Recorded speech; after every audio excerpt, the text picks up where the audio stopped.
Hey guys, what's up? It's Kevin for the win. We're back for another edition of Diablo III. Today on the channel, we are taking a look at the Typhon's Veil armor for the Wizard class. Typhon's Veil, 2-piece bonus, double the duration of Hydras and increase the number of heads on multi-headed Hydras by 2. 4-piece bonus, damage taken is reduced by 8% for each Hydra head alive. Each time you take damage, a head dies. A head cannot die more than once every 2 seconds. 6-piece bonus, Hydras deal 2,000% increased damage for each Hydra head alive. So if you haven't figured it out by now, the Typhon's Veil set is a Hydra build. We're going to be using the Frost Hydra build to be exact here. Okay, so we're going to be using the Witching Hour. It's a placeholder, it's a belt. We're going to be using the Tasker and Fia. That way we increase the attack speed of the pets. Death Wish. This will become very important as you go higher up in the Greater Rifts. We're also going to be using the Traveler's Pledge as just a placeholder for the moment. Conventions of Elements. And Canaries. Particular ringer we're going to be using. Winter Flurry here. This is very important because it boosts the attack of the Frost Hydras when you cast a Blizzard, and it does tremendous amounts of damage. As you see here, Conventional Elements, Halo of Canary for the rings. Okay, for the skills, Blizzard, Unrelenting Storm. We also want to run Arcane Torment, Flame Ward, because in conjunction with our Death Wish, we'll be able to power up our Hydras. As you can secure Storm Armor, Magic Weapon, Hydra, Frost Hydra, very important. You must run that to be able to get this build to work properly. Unfavoring Will, as you saw. We also have Illusionist here. Audacity. There'll be a link in the description for anybody who needs a better breakdown. In the Knights Cube, Serpent Sparker, the Magistrate, and Ring of Royal Grandeur. That way we can get all the bonuses. For the follower, I recommend having a Broken Crown, the Flavor of Time, and Nemesis Bracers. Everything else is kind of throwaway at the moment. Goldskin is not necessarily bad, but it's not necessarily good. However, the 3 things you want on your follower: Broken Crown, Flavor of Time, and a Nemesis Bracers. In particular, a Nemesis Bracers and the Flavor of Time are more important necessarily than some of the other things that you may want to rock on here. But definitely Flavor of Time, Nemesis Bracers is definitely the way to go. For the purpose of the showcase, we will be doing a greater of 60, 65, 70, 75. I don't think we're going to do 80 today because it pretty much is only going to be a matter of a couple seconds. That's going to be the difference here. Alright guys, so when you get into the Greater Rift, the first thing you want to do is cast your Blizzard, then cast your Frost Hydra. Your Frost Hydras will be powered up because of the Blizzard, thanks to the Winter Flurry. Every once in a while, you're going to want to click on your Storm Armor and your Magic Reflector to deflect particular projectiles. But for all intents and purposes, really, it's going to be about micromanaging your Blizzards and your Frost Hydras. If, however, you see that there's an enemy that is very tanky and taking a lot of hits from you, what you can do then is when you have your Frost Hydras up and you've already casted the Blizzard, you could use your Flame Ward. When you channel your Flame Ward for a couple of seconds, which is your Arcane Torrent, you will get an increase in the rest of your skills thanks to the Death Wish. So that is why we run Death Wish on here, because Arcane Torrent, Flame Ward will power up your defense, but on top of that, it's increasing the attack stat of your Hydras, which is why we rock it on this particular build. In case you were wondering, that's why we go that way. So pretty much through the Greater Rift, what you're going to be doing is going Blizzard, Frost Hydras. On the lower Greater Rifts, if you have true optimization, like by lower Greater Rifts, I'm referring to Torment 13, Torment 14, a little bit even Torment 15 that will kind of be able to do. You could actually not even use your Blizzard and just go Frost Hydras, as the Frost Hydras are naturally doing so much damage thanks to the Tasker and Theo, as well as the Magistrate in the Cube, as well as the Serpent Sparker. All those 3 things in conjunction together are enough to do a lot of damage on the lower Greater Rift, so you don't necessarily need the Blizzard, although it's nice to cast the Blizzard anyway. So, usually you want to save the Blizzards in particular if you see you're running low on Arcane Torrent for any Elite packs here. The good thing about Blizzard in particular is that, as I've mentioned many times on the channel before, the way mobs are programmed in Diablo III, anytime they see you, any enemies that see you on screen from far away are going to chase towards you. They're going to chase after you. So you could cast your Blizzard from far away and just lead them towards you, and then place the Hydras within strategic position. Now, if you're new to the Veil of Typhon set, my recommendation is always having Hydras placed within good proximity of you. Like, you always want to be in the middle of your Hydras, that way you can lead enemies towards you. But really, you want to just have them even scaling. Like, I always like to put a Frost Hydra in front of me, and then I always like to have a Frost Hydra behind me. That way I can kind of cover any enemies that are swarming from circular areas. So definitely keep that in mind. But for the most part, really, it's going to be the same strategy. These are your damage rotations right here. Cast a Frost Hydra, cast your Blizzard, cast a Frost Hydra behind you, Magic Reflector, and Storm Armor, and then you just pretty much laver, rinse, repeat. That's really what you do with this armor. It's very simplistic. It's very good. This armor in particular is what's considered an S tier push build. Some people might come in the comments and argue that this is not necessarily an S tier armor, but yes, this armor actually performs at very high greater rifts when it's fully optimized, and we'll talk about optimization in a wee little bit here. You, in theory, should be able to push greater rifts of 135, 140 solo. You might be able to do a 150 solo depending on your skill level. For the Rift Guardian, it's very simple here. Low levels, cast the Blizzard, cast your 2 Hydras. It's going to almost always one-shot it. If it's not one-shotting, then you're not properly optimized for this build. So keep that in mind. We'll talk about optimization in a minute. For the legendary gems, my recommendation is use Enforcer because these are pets. Therefore, they do pet damage. I recommend Bane of the Trap because all the abilities we're running have a potential of casting slow anyway naturally. And we also have then on top of that the Bane of the Stricken. You can, if you want to get rid of the Bane of Stricken, to just go for the Bane of Trap and the Enforcer, you can. You can also go Bane of the Stricken, Bane of the Trap, and Enforcer as well. Play around with it. Different combinations. It'll work for you. Really, Bane of Stricken, Bane of the Trap, and Enforcer should be the way to go most of the time with this particular build.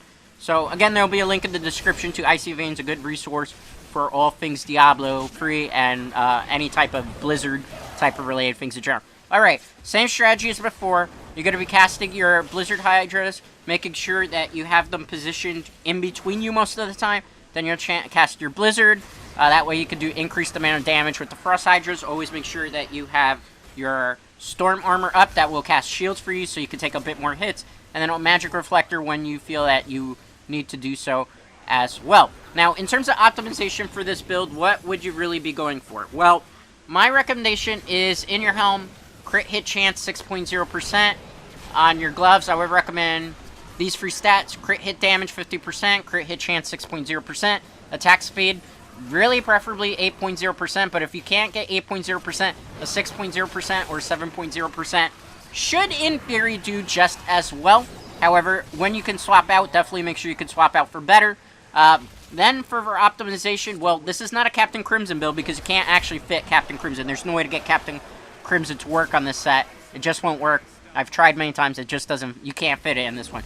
So, since we're not going Captain Crimson, I would recommend a lot of the skills on here are not cooldown skills. All these things you could just use and waste Arcane Torrent for.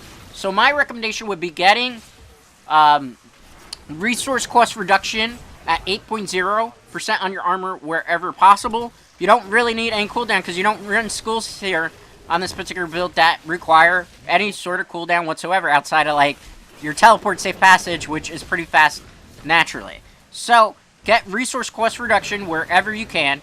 That way you spend less Arcane Torrent casting all these skills. In particular, it'll cost less to cast the Hydra, it'll cost less for the Flame Ward, it'll cost less for everything in between. So definitely do that. Then from there, I would obviously, all your damage is coming from your Hydras. Wherever you can buff your Hydras to 15%, definitely do that because you want your Hydras to do the maximum amount of damage. Subsequently, anywhere that you can power up your Blizzard, although Blizzard doesn't do as much damage, but you want to focus more so on your Hydras, definitely power up the Blizzard because it might help in the higher greater rifts. Then from there, honestly, you want to go for like on your boots movement speed 12%. Also, anywhere where you can maximize the amount of intelligence you have, definitely do so as well. As you saw there, the Rift Guardian popped in one hit because it was the same thing like I mentioned before. You have your 2 Hydras placed in between you. You cast your Blizzard. If the Rift Guardian follows you into the Blizzard, it will be doing... Your Hydras basically are doing double damage, is what I'm getting at here. So, definitely follow those rotations, and you should be good. That was a Greater Rift 65. That probably should have been anywhere between like 3 to 4 minutes. Probably 3 minutes, because like I say, people underestimate the power of Frost Hydras. It's one of those armors people sleep on, but it's one of the most powerful ones. The reason why it doesn't get as much love as, let's say, Chantotum Beer is because Frost Hydra, as you go higher up, becomes more push build oriented. as opposed to Chantotum Veer, which becomes more speed farming and speed run variation. Both of them are equally powerful and can do very well. It's just one pushes and one is a speed variant. So pick it. If you're looking for my Chantotum build, it's available in the playlist. That was Greater Rift 65, Tournament 14 difficulty, 2 minutes and 38-second clear time. If that doesn't sell you on the power of this armor, then this is not the video for you, I guess, right? Okay. Greater Rift 70, same strategy as before, but we have to use our Flame Ward a little bit more because the mobs are getting tanky. Remember, when you have your Hydras out and you go Flame Ward, thanks to Deathwish, you're powering up the Frost Hydras as well. So everything kind of works with this armor well. It's always very good in Diablo 3 to have synergy with your particular armor set. Synergy where everything works together in tandem and everything of the sort. I feel like the Frost Hydra build in particular works very well in that retrospect. It's also nice to be able to play, honestly, a build in Diablo 3 that doesn't rely on Captain Crimson, because, as I've mentioned before, many times in different builds, Captain Crimson kind of goes with everything because it's just that good of armor. Anything that can fit it in usually always rocks it. So you don't get to really play different type of styles. And Typhon, or Typhon, even though I always feel like this should be called the Typhoon set, definitely is very, very, very powerful. Interesting enough, somebody said that the reason why it's called Typhon has to do with Greek mythology. So I think that's kind of cool that they fit some type of Greek mythology into Diablo 3 lore, because Diablo 3 doesn't really seem like it would be set in our type of universe, but it's kind of cool that they went that way. As you saw there, same strategy as before. I place a Frost Hydra in front of me, a Frost Hydra behind me, I stay in the middle, I cast the Blizzard, most enemies will follow me into the Blizzard, and then the Hydras just pick up everything. As you get higher up in the Greater Rifts, you have to be a bit more conservative in terms of the Arcane Torrent that you are definitely imploring here. Because if you do not actually conserve your Arcane Torrent, case in point here, I'm getting very low on it, you will burn through a lot of Arcane Torrent, which is something you definitely do not want to do. That's absolutely something you don't want to do. So, definitely make sure you keep an eye on it. Make sure you don't really cast your Blizzards unless you need them. As you get higher up in the Greater Rifts, you want to kind of conserve your Blizzards for when you see Elite Pack. So, definitely do not do that. Alright, subsequently here, as you saw, we popped the Rift Guardian. Alright. So, in terms of optimization, like I said before, once you got all those things out of the way, the next thing you would need to do is get every piece of your armor, your weapons, your rings, your necklace to Ancient Legendary status or Primal Ancient Legendary. Primal Ancient Legendaries are a little bit more difficult. If you are playing Season 24 of Diablo 3, you are going to be required to complete a Greater Rift of Torment 16 difficulty, which is basically Greater Rift 70 difficulty, solo. That's the only way Primal Ancient Legendaries will drop for you in your seasonal journey if you're playing Season 24. If you are playing non-seasonal characters, any character that has already completed Greater Rift 70, every other character on those accounts will have access to Primal Ancient Legendary. So you want either Ancient Legendary, Primal Ancient Legendary. The next thing that you need to do is then augment your armor with Legendary Gems. My recommendation is don't augment armor pieces with gems that are less than level 80, unless you see that you're struggling in the low Greater Rifts. Then it's okay to do maybe 70. If you don't really waste it on 50 or 60, although that is a seasonal objective. You can always overwrite an augmentation also, so that's very important to note. So the only problem is obviously you wasted a gem and the time leveling it. But you can, like, let's say you augmented an armor with level 50, and now you have a gem that's level 80. You could go back, overwrite it, and it'll take over the level 80 or level 100 stat. Ideally, level 80 I would recommend at first, and then I would upgrade them to level 100. Preferably what you want to do is the higher the level, the better augmentation, because the more power that you're getting out of it. So definitely, I would invest in leveling as high as you can, and then augmenting the armor pieces, and the weapons, and the rings, and the necklace. Remember, you only can do this with Ancient Legendary or Primal Ancient Legendary. You can't do it with a regular set armor piece, as that's not considered Ancient Legendary or Primal Ancient Legendary. So definitely you want that whole thing. When you pretty much follow all the advice I've given you in this guide, everything, and if you need it on paper, like I said, the link's going to be in the description for you guys, you'll pretty much be able to do exactly what you're seeing on screen, and you'll be able to kill things super fast. Again, same strategy as before. Put 2 Hydras in between you, and then what you do is you cast the Blizzard. Rift Guardian's going to follow you into it. He's going to be sandwiched between 2 Frost Hydras doing a tremendous amount of damage based on all the modifier. If the Rift Guardian is even more tanky, what you do then is you channel your Flame Ward, your Arcane Torrent, because of Death Wish. It'll do even more increased damage, and make sure you have the Blizzard up when you do that. And that's pretty much how you own with Frost Hydra. It's a very simplistic build. It doesn't look like it at first. However, as you continue to experiment with it and stuff, and note how to micromanage your Arcane Torrent, you should be okay with this. Alright, so let's see here. This was a Greater Rift 70, 4-minute clear time, 4 minutes 20 seconds to be almost exact here. Very good, that was Torment, 15 difficulty equivalent. We are going to do a Torment 75 here, coming up right now. Alright, Torment 75, or Torment 16, Greater Rift 75, same strategy as before. However, remember, you're going to have to use your Flame Ward a bit more, because now you need a bit more defense, as well as you're going to need to be a little bit more tanky. You need to power up the Hydras. So, the damage rotation changes a little bit in this particular situation. So, you want to cast 2 Frost Hydras, place yourself in between, cast a Blizzard, but then if you see, like with the elite packs or the mobs, that it's not dying super fast, what you do is you channel your Arcane Torrent for a couple seconds, and that will increase the damage of the Frost Hydras thanks to Death Wish. So that's kind of how the rotation goes. So now it's like, cast a Frost Hydra in front of you, cast a Frost Hydra behind you, channel, cast your Blizzard, be in between the 2 Frost Hydras, everything's going to follow you into that, and then you're going to cast your Arcane Torrent. In between that, if you can get your Magic Reflector off, if you could get your Storm Armor off, definitely do so, but those are going to be the damage rotations that you are going to need to be able to play this armor effectively on Torment 16 difficulty plus. As you get higher up, you have to rely a lot more on the Flame Ward. Also keep in mind, because anytime you channel your Flame Ward, you're increasing the amount of defense. So if you have the shield up as well, you're getting very, very tanky. And the good thing about it is, remember, with the 4-piece bonus and the 2-piece bonus of the Veil of Typhon set, you actually are one of the more tanky versions of the mage that is or the wizard, I should say, that is available to play in Diablo 3. So definitely,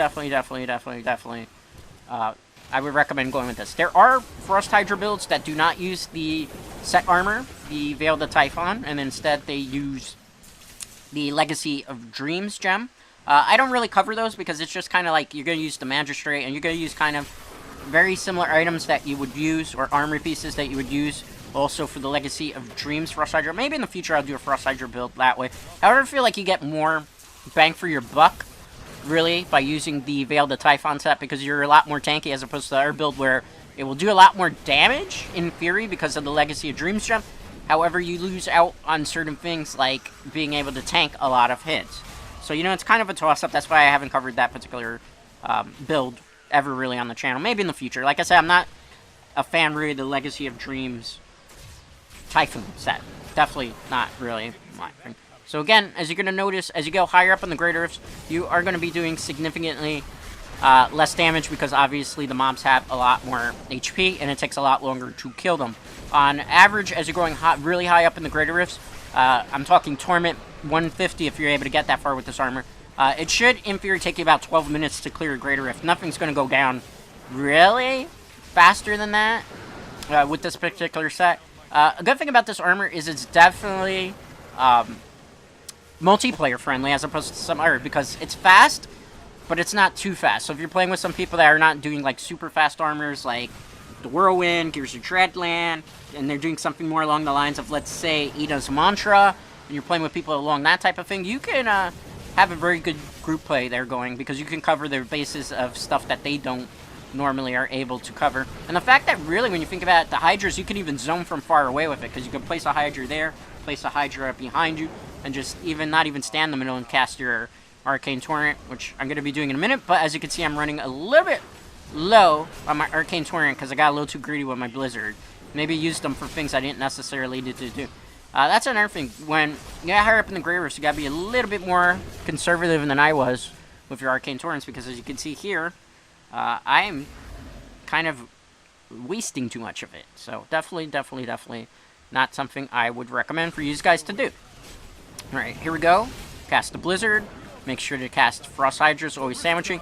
Rift Guardian, we're going to have to use Arcane Ward here, but that's okay. Frost Hydra, Blizzard, and now watch. I'm going to channel my Arcane Torrent, and you see how it imploded? Because of Death Wish in conjunction with everything else going on, we are able to increase the amount of damage for Frost Hydras. So you definitely got to make sure you do that when you're getting up to these super high greater rifts. And trust me, they'll get higher, and as the higher up you go, the more tanky the Rift Guardians will become for you, which was not very fun. Okay, so we got the 4 chance bonus. As you saw, I took no unnecessary deaths during that. Again, this is because of the 2 and 4 piece bonus, which allows you to take more damage, and it also means that the Hydras take a little longer for the enemies to kill.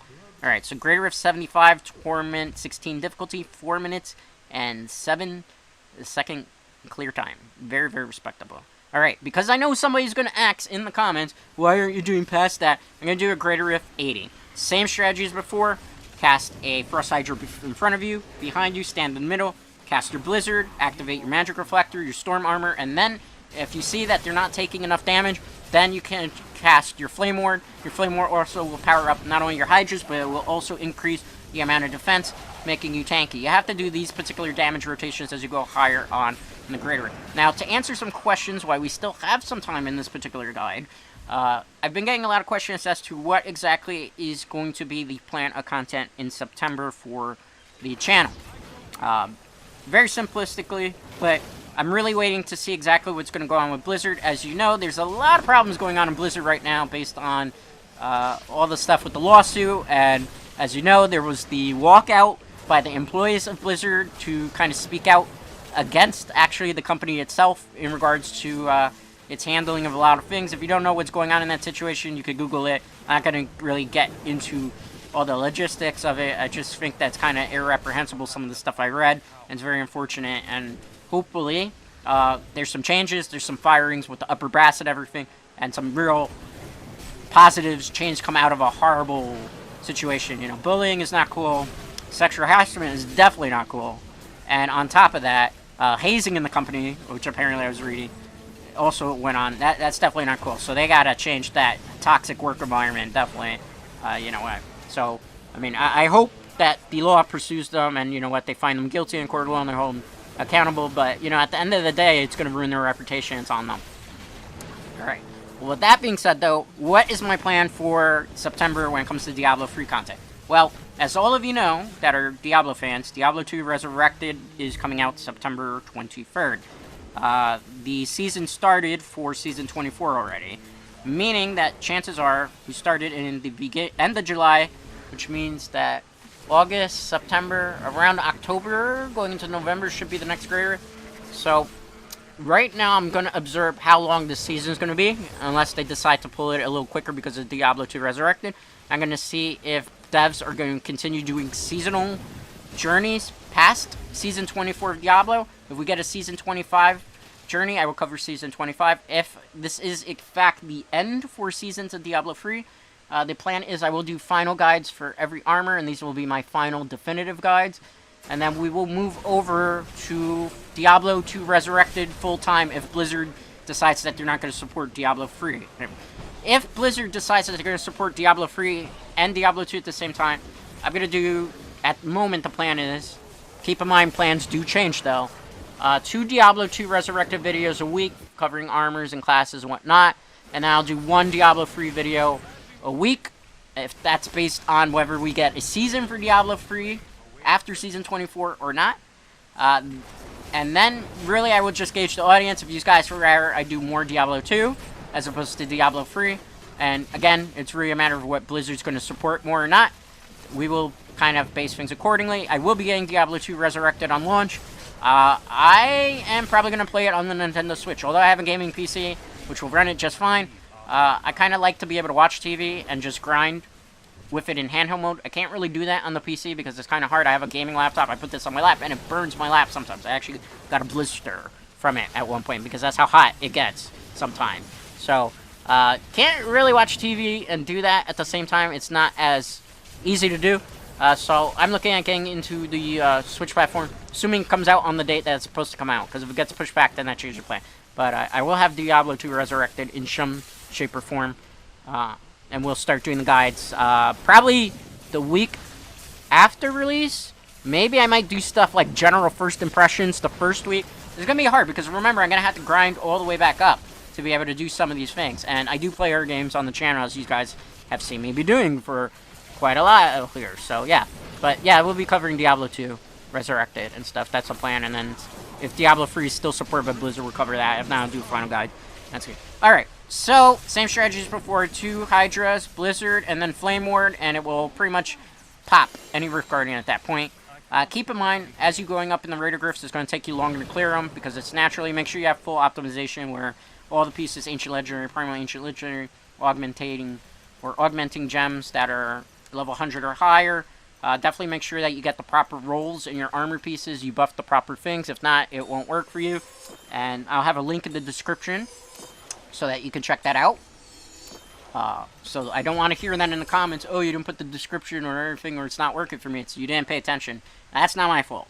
That's your fault. That's on you guys, right? Alright, so let's see the clear time here. It's probably going to be another 4-minute clear time. As you go higher up, really just add 30 seconds to each 10 Greater Rifts that you do, and that's pretty much what is going to be with the armor.